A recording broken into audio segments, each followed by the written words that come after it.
Hello friends, welcome back to my channel mom aspirant life. I hope आप सब अच्छे होंगे और आपकी तैयारी भी अच्छी चल रही होगी। तो जैसा कि आपको पता है, हमारा सीटेट जो 2025 है वो जुलाई मंथ में होने वाला है। लेकिन उसकी जो नोटिफिकेशन है उसका वेट हो रहा है काफ़ी टाइम से। मार्च के लास्ट तक आनी थी, लेकिन फिर अप्रैल फर्स्ट वीक बोला गया। अभी अभी जो हैं खबरें ऐसे मतलब बच्चों को डिस्ट्रैक्ट करने वाली चीज़ें फैल रही हैं कि सीटेट टाइम जो एग्ज़ाम है वो जुलाई में नहीं होगा, वो पोस्टपोन होगा। ऐसा कुछ नहीं है, आपका जो नोटिफिकेशन है वो इस मंथ में आ जाएगा। लेकिन इन चीज़ों से डिस्ट्रैक्ट ना हो और अपनी स्टडी को कंटिन्यू करो और मतलब बहुत ज़्यादा फोकस से करो, क्योंकि टाइम अब बहुत कम ही रह गया है। मई जून 2 महीने आपके पास बचेंगे सिर्फ, और 2 महीने अगर अच्छे से तैयारी नहीं करोगे फुली कंसंट्रेशन के साथ, अच्छी स्ट्रेटजी के साथ, तो एग्ज़ाम क्लियर नहीं होगा। ठीक है, जो मिस्टेक्स हैं वो मत करना, जो बच्चे बार बार मिस्टेक्स करते हैं और इस एग्ज़ाम में फ़ेल होते हैं। ठीक है ना, आपको जैसा कि पता है कि बहुत कम परसेंटेज है बच्चों की पास होने की।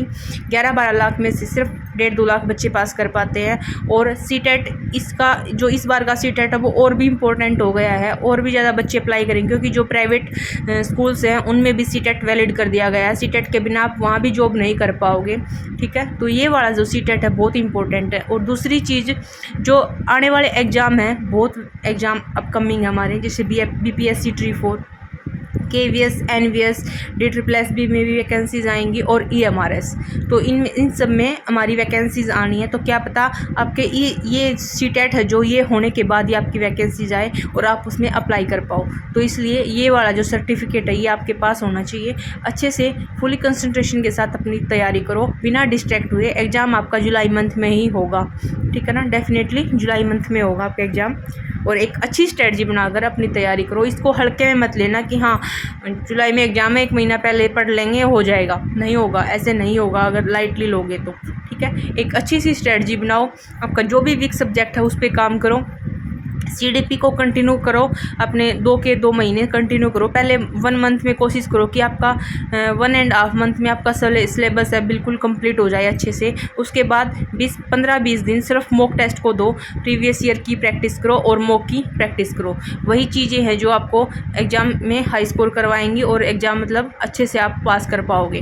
ठीक है, दूसरी चीज़, जो आपका सब्जेक्ट है उस पर फोकस करो, क्योंकि वो आपको नेक्स्ट जो आपका लेवल होगा ये सीटेट क्लियर करने के बाद आपका स्क्रीनिंग एग्ज़ाम, उसमें भी आपको हेल्प करेगा। तो अपनी स्टडी को आप अच्छे से करो बिना किसी भी डिस्ट्रैक्ट के। ठीक है, तीसरी चीज़ जो हम करते हैं गलती, मतलब प्रीवियस ईयर को इतने लाइटली ले लेते हैं कि मतलब उसमें कुछ ध्यान ही नहीं देते। लेकिन ये चीज़ बिल्कुल गलत है, आपको स्टार्ट ही वहाँ से करना है। ठीक है, जैसे आप CDP कर रहे हो अपना CDP सब्जेक्ट, तो आप प्रीवियस ईयर क्वेश्चन देखो पहले। ठीक है ना, 5-7 साल के सिर्फ CDP देख लो जब CDP सब्जेक्ट पढ़ रहे हो। तो उसमें से फिर ये देखो कि आपके कौन सा टॉपिक है, कौन सा चैप्टर जहाँ से क्वेश्चन बार बार रिपीट हो ही रहे हैं, तो उस चैप्टर को इम्पोर्टेंट करो और सब उसको अच्छे से अपना, अगर आप यूट्यूब से कर रहे हो तो यूट्यूब से करो, और या फिर कोई बुक है आपके पास उस बुक से करो। पहले उस यूट्यूब पे उस चैनल वो जो भी आपका चैप्टर है उसकी वीडियो देखो अच्छे से, फिर उस बुक से देखो और फिर बुक से प्रैक्टिस करो। कोई भी बुक ले सकते हो, मैंने अरिहंत की बुक ली थी, उसमें इसी टाइप से दिया गया था।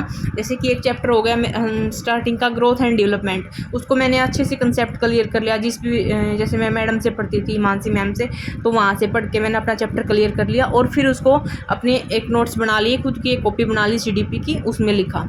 ठीक। फिर मैंने उस चैप्टर को मैंने एक बुक ले रखी थी अरिहंत की, उस बुक में से किया, उस बुक में अंडरलाइन की। कोई अलग चीज़ दिखी जो मैंने वीडियो में से नहीं पढ़ी थी वो मैंने अपने नोट्स में लिख ली। उसके बाद उसमें 25-30 क्वेश्चन उसी चैप्टर से रिलेटेड प्रीवियस ईयर भी थे और प्रैक्टिस के लिए भी थे, कि मतलब इस चैप्टर से कौन से क्वेश्चन बनने की पॉसिबिलिटी है।